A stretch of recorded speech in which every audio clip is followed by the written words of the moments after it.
So she was like, you should just, if you want to do this, that's fine, but you should at least go to culinary school. And it was one of those things where we were like, do we pay like a lot of money for this, or do we just go a little to, money, like, community college? Yeah. Like, you've already been doing this for a while. Maybe you should just go and get this piece of paper. So that's what I did. I went to Chattahoochee Technical College. Okay. It was a 2-year program. And, I mean, it was a community college, but I learned a lot, you know? Yeah. Do you have any memorable chefs from there? Man, I'm trying to think about names. I feel like I had like 3 chefs the whole time there. Gotcha. Like, so it was very program. intimate. Yeah. Okay. How many people in the classes? You know, it's at the beginning. There were probably like, you would sit down in a room at the beginning of the semester, and there were probably like 25 people in there. Gotcha. And by the time we finished, I think I graduated with like 6 people. So you were top 5 in your class. Yes. Oh, man. And that 2 years, did you work at any restaurants during that time? Yeah, so I was still kind of doing like in the middle of that, I was still living in Canton and working at some of those places, and then I would say like halfway through, I got like my first real job at Holman and Finch in Atlanta. Okay. So I was like doing that while I was in culinary school. At the Stage end. for that job? Or was it like you're hired, let's go? Linton had like a food test. Okay. He had like it was like a high school like written test. All right. It was like, what is a 6-pan? How deep is it? It was like, can you name all the other sauces? Like, yeah. You know, like, who's a Scoffier? It was like stuff like that. Yeah. I like that. Yeah, I kind of like it too. Who's a Scoffier? Yeah. Nobody asks that question Yeah. a lot anymore. No. It was like just little essays. Like you had to, if somebody would come apply, yeah, you know, they would hand them an application and they would be like, "Here's the food test. Fill this out." Okay, that's legit. That's a Yeah, legit way to do it. was cool. If you guys are looking to have a new hiring process, I like Yeah. that a lot. Yeah. Or do you know who the chef is? Because Yeah. there's a lot of fucking. I remember one time we had a stage at Charter Oak, and he rolls in the back door, and I greet him, and then he looks over at Chef Cat, and he's like, "Hi, I'm staging today. Who are you?" And I'm like, "Motherfucker, what?" There's internet. Yeah, just go on the internet and look at who the bosses are. Yeah. That's all you got to do. Yeah. It's not that hard. It's embarrassing. I mean, at that point, we shouldn't have given him the job. We did. It's But it's like secondhand embarrassment. It's like more embarrassing for you than it is for the kid walking in there. Exactly. Like, why do you not know? Yeah. this? It's like, why are you coming to work here? Yeah. You know what I mean? Like, Yeah. And that makes me think that people now go to work at restaurants for, I guess, accolades over chefs. I feel You like know that's what I true mean? for sure. And I don't know if the two go hand in hand. Obviously they do, because the chef gets the awards, but sometimes it's not what you think. Right. You know? Where the hell were we? You're working at your first serious job. Yep, Holman and Finch. How did you start there? What positions did you? I did a little bit of everything. I would say, like, for the majority of the first part of my time there, it was like a cold apps garmager kind of situation. Yeah.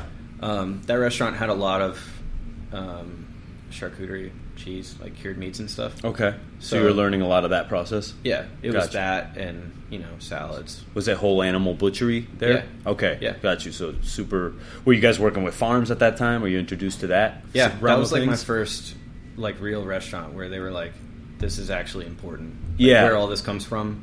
Like, do you see what this looks like? This is what nice food is. Yeah. Like, I know this lady. Yeah. Don't fuck this up. Yeah. And I think that causes a little bit more ownership in the food It does for sure. when you know who the person is, and you know. Yeah, you feel like you owe them something. Exactly. We had these peppers at my first job, and it was like, these are Farmer Jen's peppers. Farmer Jen was smoking hot. I mean, she was smoking it, but I bet they were nice peppers. Oh, they were so nice. Yeah. At one time, they were actually. She brought in fresh cayenne peppers, and I was cutting them, and I had a handlebar mustache at that time, and I went like this. Oh, nice. And for like half an hour, I had to sit outside in my face Yeah. in a bowl of milk. It was like with cucumbers. You and kind of feel it for like the rest of the day too. Yeah, Like, man, dude, this is a it bad was idea. not good. But Yeah. the thing that was funny was it was only on my mustache because I did this. Yeah. So it's like, what the fuck? Only the outline of my mustache fucking burns. Yeah. How did you? What was your trajectory there? How long did you stay there? And what were the stations that you worked in order? So that restaurant, it's moved now, and the other restaurant across the street is closed. But at that time, it was Holman and Finch on one side of a porte cochere, like a driveway. Yeah. Holman and Finch on one side, and that was open to be like where chefs wanted to go after work. It was like the beginning of the gastropub.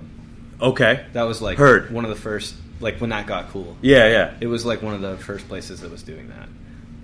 And on the other side of the driveway was a restaurant called Restaurant Eugene. Okay. And Linton owned both of those restaurants. So I worked for Linton for 5.5 years, probably. Gotcha. Holman and Finch, I was over there for probably 2.5 or 3 years. So Gotcha. I, did a little bit of everything. I worked on charcuterie and stuff for a large portion of time. Like, I would get there early in the morning, and we were getting like a pig a week. Okay. And it would be like me hanging out in the morning, just like taking that thing down and processing it. Mm-hmm. So that was like a big portion of that. And then I did that for a while. I worked the line a little bit, and then I was like, I want to make fancy food now. And it was, Restaurant Eugene was on the other side of the driveway. Gotcha. And they had like, nice plates. They were plating things with tweezers, mm-hmm. and like everything was pretty and clean. Yeah. Not that Holman and Finch wasn't clean, but cleanly plated. Yeah. So I talked to them, and I was like, I want to do this now. Why did you want to do that? Were you reading books at the time? Were you kind of exploring chefs? Yeah, I was reading books, and it's like just the culture. That was like the first time I was introduced to people who actually like gave a shit. Yeah. And they wanted to like do this for a be career. better, and yeah, it was nice to be in like a room full of people who like wanted to be there. Yeah. And they're like, hey, check this chef out, and check this out. Yeah, that's exactly what it was. Exactly, because I don't know who the fuck Thomas Keller was until I got to culinary school, to Johnson and Wales. And Linton made like a point to make that a thing. Like all the cooks from Restaurant Eugene and Holman and Finch, we would have like a book club once a month. Yeah. He would pick a book. Like we all had. He was like, if you don't have the French Laundry, you need to go buy it, and everybody bring their copy in, and we all sat down at a table, like all the cooks from both restaurants, and like opened it up to the second page and like looked at the edition numbers. Yeah. Like the copyright dates on all of them. Yeah. And there's people who have been doing it for like a long time who have like the first printing, and then there's people who are younger who have like the one that was printed like last year. Yeah. So that was like a cool thing to look at, because that was like that's like, I feel like everybody needs that book. Yeah. It was like the first time that I was introduced to like, hey, books are important. You need to like, you should be paying attention. You need to read, motherfucker. Yeah. Dude, it's like the Bible, because you ask anybody, and they say that book every time. Yeah. I mean, you should definitely read fucking On Food and Cooking, Harold McGee, and fucking get you some science. The Escoffier cookbook for sure, just to have some reference about where we're coming from here. But that book definitely defined a lot of careers. Yeah, for sure. It's like kind of the cut the tape, like make things. Yeah, nice. Yeah. That was, I remember that. And I ripped the tape for the first time in my new job, and they're like, who the fuck do you think you are? What are you doing? And I was like, David? So how long did you stay at the next spot? So that was Restaurant Eugene. I was there for probably 2.5 years, 2 years. 2.5 years. I worked the line there. I worked kind of all the stations, and then that was my first Sous job. Okay. So at the end, for like the last year probably, I was a Sous there. And how did, you're young, you're promoted to Sous. Did you have to deal with that, like now you're the boss of your friends? Yes. Got you. And I feel like that's something that nobody prepares you for. No, they don't. Nobody ever tells you that that's a really difficult thing to do. Yeah. Is to figure out how to ask people to do things. Exactly. Or how to like get people to do what you want them to do. It's like a skill. It's really difficult. Oh, for sure. And for them to want to do it better than you're telling them to do it. Right. That is like the key. Yeah, it's hard. Yeah, it's definitely hard. Everyone goes through it. There's like phases too. Like you become a sous chef, everyone's proud of you. Then they tell you to fuck off. Yep. Then you get angry. Yep. Then you balance. Then you come back down and you're like, all right, this isn't working. What do I have to do? And I feel like, honestly, the best way to do it is just talk to them. Yeah. What do they need? What do you need from me? Yeah, I feel like what I ended up doing was just making sure that I'm outworking them.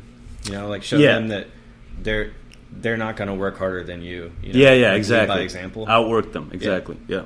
first one out, last one to leave, that kind of thing. Yep. You're willing to do their prep for them. You're willing to, I do, however, think that there is some cooks nowadays that take advantage of that. Agreed. And, they're just like, well, you're the leader and you're supposed to outwork me, so outwork me. And it's like, fuck you. You know what I'm saying? Like, too, because you don't have that many choices. Yeah. Yeah. I mean, I don't know what it's like in Napa right now, but I feel like at least the majority of the industry is like, there's nobody to choose from. You gotta, we're hiring people now that we probably wouldn't have hired a couple of years ago. Really? Like when you had choices? Yeah. Got you. That's a interesting point. I never even thought of that. You just gotta work a little harder. You're just starting a little earlier. But what I'm seeing is the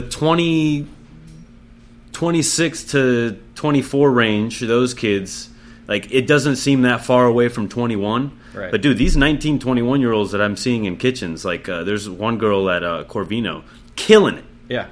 And I'm just like, this young generation, maybe it's skipped a generation, and these guys are just, but I don't know. I think get them younger is what you need. Maybe. Because this other generation is, they're making money off Instagram and things, so it changes the dynamic of what their passions are going to be for sure. Yeah, for sure. And it's a different industry than it was when we started doing this. And that's another thing that kind of upsets me is that, I'm not knocking any of these chefs that are like home cooks that have their own video programs on YouTube or whatever. But they're making so much more money than the people that have gone to school and have 10 years of training underneath these other chefs. And I'm like, these guys deserve to get paid too. Yeah, it's hard to look at. But yeah. I don't know if there's anything we can do about that. I don't think there is. No. So I guess I'm just trying to get, us paid more. Like, I would love for you to do that. Tell everybody that I'm doing it. All right, it's shit's gonna take me like 60 years, but at some point, we will have that. Yeah. So where the hell were we? Oh, your manager, your sous chef at Eugene. Yep. And you're struggling, obviously. Did that struggle last all the way to the end, or did you kind of? I think it's like just like once you hit that point where you're a boss, I think it's just like a constant growth. At least for me, it has been like figuring out how to talk to people, how to get people to do what you need, how to have people like you. Because I mean, maybe that's not the most important thing, but it's nice if I don't want my cooks to come to work and hate being there. Yeah, exactly. So, yeah, that was a struggle for me, was to figure out how to manage. Plot twist: when I was working there and we didn't really Linton was traveling a lot, and we had like a culinary director, but we didn't have like a chef de cuisine, like somebody who's in the restaurant all the time. So they started looking for someone like that, and I come to work one day and I go to the back line where people are prepping, and I look up and there's Brian Jones. He's the guy that I worked for at Cafe 190. Yeah. Years before. Okay. When I was a little boy, in high school. Yeah. And I go back there and I'm like, whoa, I know you. Yeah. So he got hired as the chef de cuisine there and did that for a while. So it was kind of like I learned a lot from that guy over a long period of time, in two different time spans. Mm-hmm. So, I worked there for probably 3 years, and then that's when I was like, I've been doing nicer food. I want to go somewhere else and do something that I feel is really cool. Yeah. And I had been, following McCrady's for a long time. And that's just my brother's girlfriend at the time. Now they're married, but she was going to Charleston to do her graduate degree. Yeah. And they were moving, and I had just broken up with a girlfriend, and I was like, you know what, I'll go with you. Yeah. So I packed up all my stuff and went with them, and went to McCrady's. There was a food and wine event at one point in Atlanta. It was at the end of my tenure there, and that was somewhere where Holman and Finch was somewhere where everybody went to drink after the events. Yeah. Get some food and have a beer. Okay. And I was hanging out there, and Sean Broxton there, of course, and Gina, who's Linton's wife, she It's like, I know you want to go there, like, drug me over there and, like, made me talk to Sean for the first time. Yeah.